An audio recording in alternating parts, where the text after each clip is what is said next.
Vítajte! V tomto krátkom videu si vysvetlíme jednoduchý, praktický spôsob, ktorý môžete použiť kedykoľvek, kdekoľvek, bez prístupu k internetu, bez akéhokoľvek lunárneho diárika a bude to spôsob, akým vypočítať znamenie splnu. Je to extrémne jednoduché.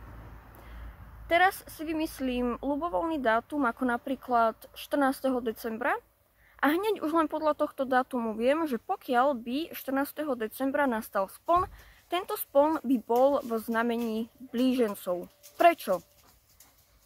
Tu pracujeme s opozíciami, hej? Keď slnko vstupuje vlastne do opozície s mesiacom, nastáva spln. Takže vždy, keď bude spln, sa bude týkať o opozíciu mesačného znamenia na slnečné znamenie. Pracujeme so 6 opozíciami.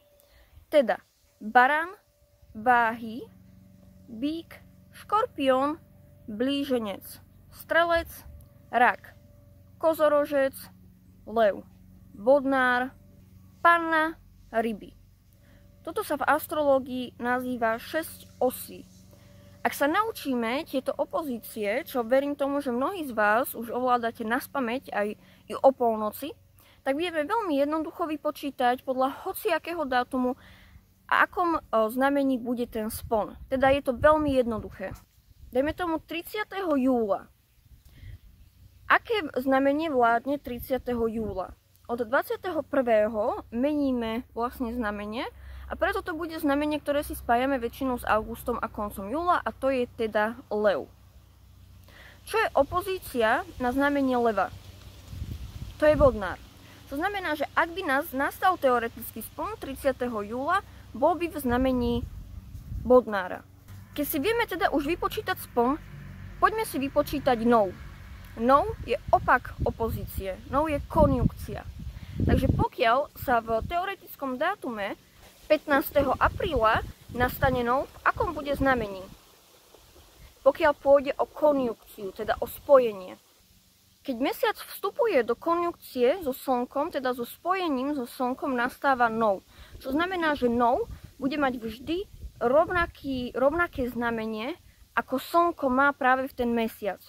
15. apríla vládne práve baran. Takže ak by nastal nov 15. apríla, bol by v znamení barana.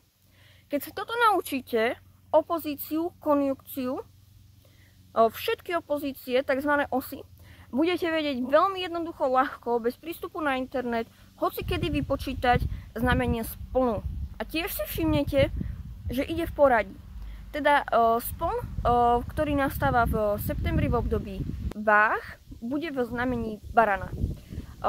Potom po splne baranovi bude prichádzať spln v bíkovi v období škorpióna. Potom v období strelca príde práve spln znamení blížencov. Takže ono, aj ten lunárny rok má svoje pravidlá a ide neustále podľa svojich v tom istom poradí. Dobre, ďakujem vám veľmi pekne za pozornosť. Prosím, dajte mi odber, dajte mi like, dajte mi komentár.